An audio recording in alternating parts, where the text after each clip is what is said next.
All right, guys. Hey, guys, I'm back. We have our next guest, and very excited about talking to this young individual. He's coming all the way from Birmingham in the United Kingdom. He is undefeated welterweight prospect, gearing up for the toughest challenge of his professional boxing career on November 1st as he faces former world champion Junior Witter. And I'm talking about none other than Frankie Gavin. Frankie, now look, I got to ask you this question. Mark Abrams, one of my co-hosts, told me your nickname is Fun Time. Is that correct?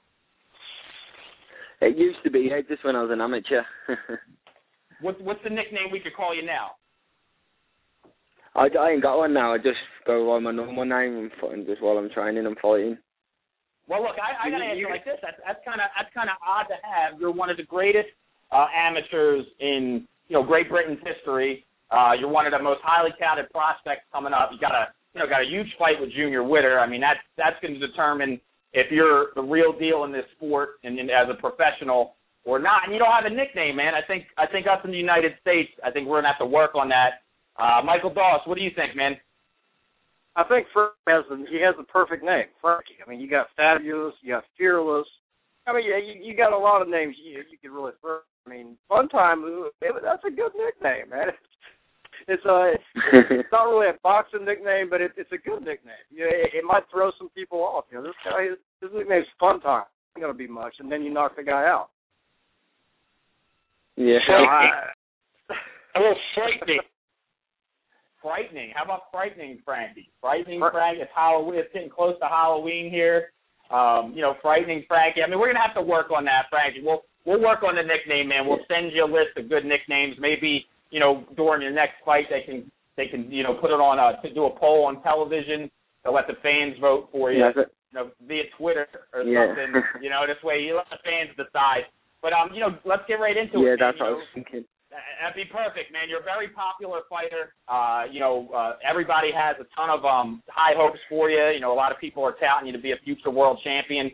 Again, as I mentioned in the beginning, in the opening, you're fighting Junior Witter, who himself is a former If you asked your friend to call you back to make a free call, please stay on the line while we connect you.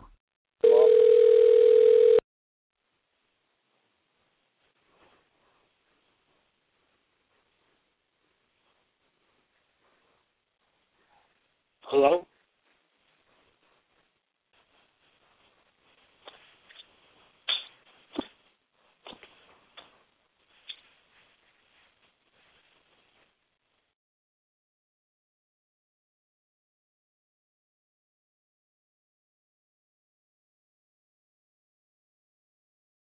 Yeah. Once again, we're back. We're back with Frankie Gavin. We lost him for just a second.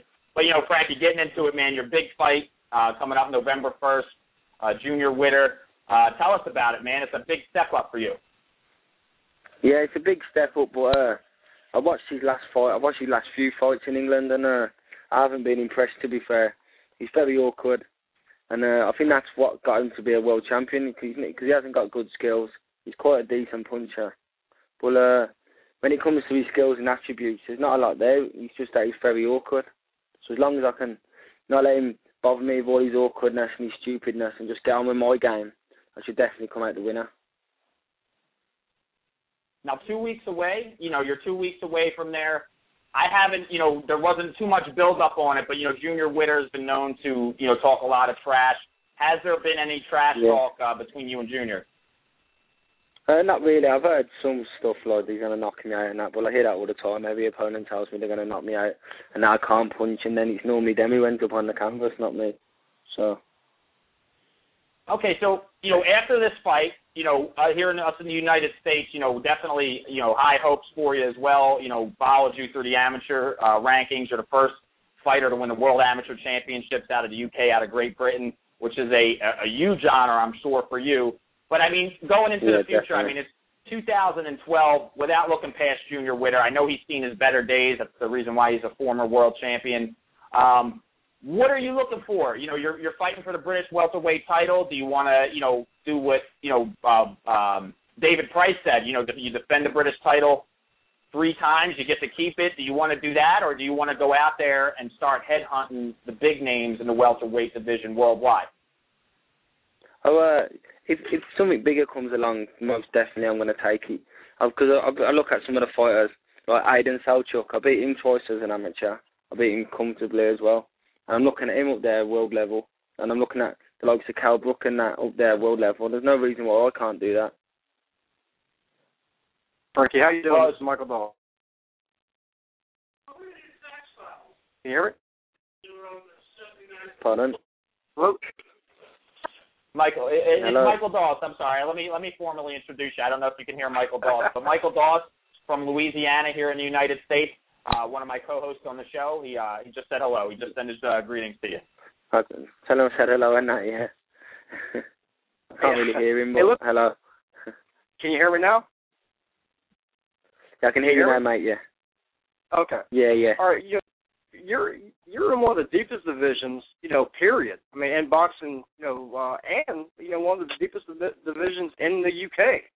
You got, like you mentioned before, Kell Brook, you got Amir Khan, you got even Ricky Hatton coming. This is a big your career with Junior Witter, but do you want to keep? I mean, would you rather have opportunities stay in there for a little while, or would you want to straight to the States, or do you think would you want the Amir Khans, the Kell Brook, or the Rick Patton? I've got Frank Wellman's my promoter, but there's loads of up and coming prospects at the moment. He's got two other welterweights. One's at a 10-110. He's like my brother-in-law sort of thing. I've had a daughter with his. I've had a son with his sister, so I could fight him next. There's Liam Smith.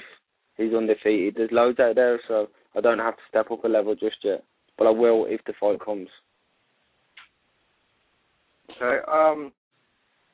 My next question is, talking about Ricky Hatton, what do you think of this comeback of Ricky? Do you think that it's something that, he's come back? Do you think that, he wasn't ready to retire, or do you think that he's really going to do anything? Do you think that he can bring back the same lust that he had before?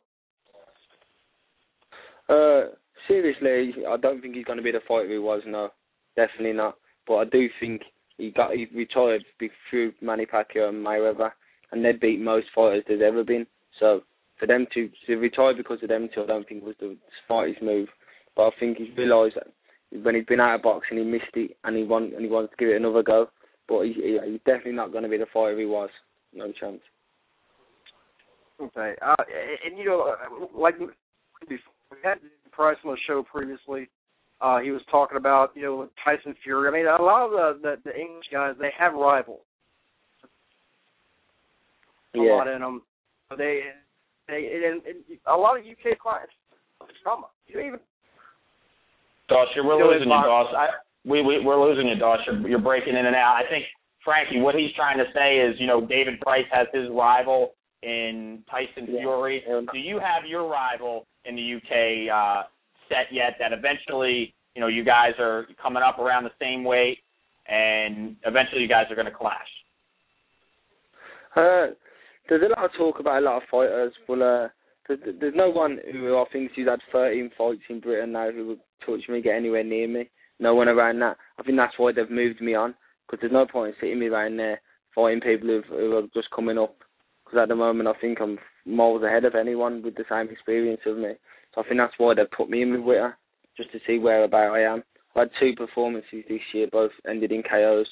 So I've just got to keep winning now, and hopefully my rival will be whoever the number 1 is, because I want to get there myself.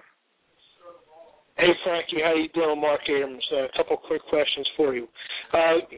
We were mentioning guys like David Price and James DeGale, Billy Joe Saunders, the guys that you went to the Olympics with. I know they're different weight classes, but you try to compare yourself to where you're at compared to where they're at, even though they're in different weight classes? Yeah, with Billy Joe now, I think I'm at a similar level, because he's got the Commonwealth, which isn't as prestigious as it once was, but we've both got upcoming British title fights. And I think even though James DeGale has lost, he's the furthest ahead of the pack at the moment. But it's just all down to with whoever's our promoter is getting us the right fights. I tried 2 years ago to get the light welterweight title, and Ashley Fairpain was just making excuse after excuse, picking other people out. And then I've had to work and get myself in the number 1 mandatory, and now Witter has to fight me, and now the people who are the champions have to fight me now, so no one can start making excuses up because the boxing board's made it happen. So I think it's just come down to who's got in their position the quickest because of who was willing to fight them the most. Some of you guys, you were different promoters, but you guys talk to each other and give each other advice? Oh yeah, I'm very close to Tony Bellew and David Price. More Tony Bellew. Stephen Smith, I don't know if you know him, the Smith brothers from Liverpool. They're like my best friends in boxing, definitely. U.S. fighters, do you chart what's going on in the welterweight division come stateside? Saturday night, obviously, we got Alexander and Randall Bailey fighting. Malinagi's fighting Cano. We just touched on Ricky Hatton. A couple of other guys. Obviously, there's Pacquiao, Mayweather, and those things. I mean, I don't know if those guys are in your future, but do you look at some of the guys that you may be 3, 4, 5 fights away possibly meeting? Yeah, if them fights come tomorrow, they're fights I'm not going to back away from, definitely not. At the end of the day, I want to get to the top. And I know I might not be in terms of experience yet, but I'd still get in there just to see where I am. And there's no foregone conclusion. I could still beat them, in my opinion. I know Devin Alexander quite well, because do you make predictions? The Olympics, Devin. Do you make predictions on the 2 welterweight fights on Saturday? Malinagi and Cano and Bailey and Alexander. Who do you like? I think Devin Alexander and Maganani. And Paulie's going to win it. Gotcha. So I'll go for Alexander and definitely Paulie. Frankie, one more thing.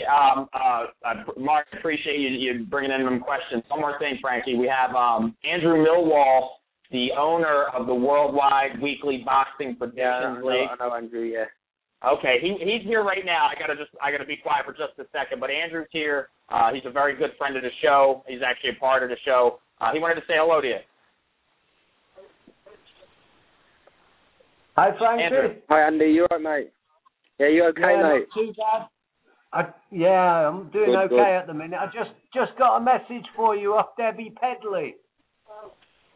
Oh, yeah? She says, Danny's sending you loads of luck, though you're not going to need it against Witter, and he'll be there ringside. Yeah, that's great, yeah. For you. Yeah, of course, definitely. She speaks so highly Thanks, of you. all right, Anne. No problem. Yeah, she's a lovely woman. That's the last time I saw you. Curtis Woodhouse. We're not talking about that. Bad performance. Yeah. Wasn't the best performance. That's all right. You can make up for it against Witter. Definitely, yeah, most definitely. Yeah, no problem. I hope to see you soon, mate, if I can get around to a few shows. Definitely, and let me know if you want to come to any of my fights, and I'll get you a ticket pull out anyway, mate, or whatever. Yeah, no problem, Frankie. All right, then, and take care, mate. All right, hey, Frankie, I appreciate that. Let me get one more thing out of you, man. If you can, you're 2 weeks away from your fight with Junior Witter. Can you send him a message? We'll make sure he gets the message. Trust me, we'll make sure Junior gets the message. Can you send him a message for November 1st? Just to hope he hasn't gone underestimating me, and he's put 100% into training because I don't want any excuses when I beat him. And Frankie, one more thing, man. Where can we follow you on Twitter? Frankie Gavin 1 at Frankie Gavin 1. All right, my man. We appreciate it. We'll send out a blast. Let me know, and I'll send you one back. Let me know, and I'll follow you back.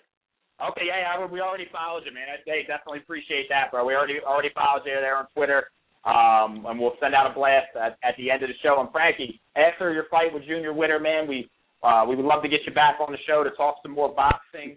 And yeah, definitely. Anytime you want, mate. You got my phone number, so just give me a ring whenever you want. I appreciate it, man, and all the best to you. Hope training camp goes well, and looking forward to seeing your victory come November 1st. Thanks, mate. Thanks a lot. Nice talking to you. God bless, man. Okay. Cheers. God bless, mate. Bye. Take care.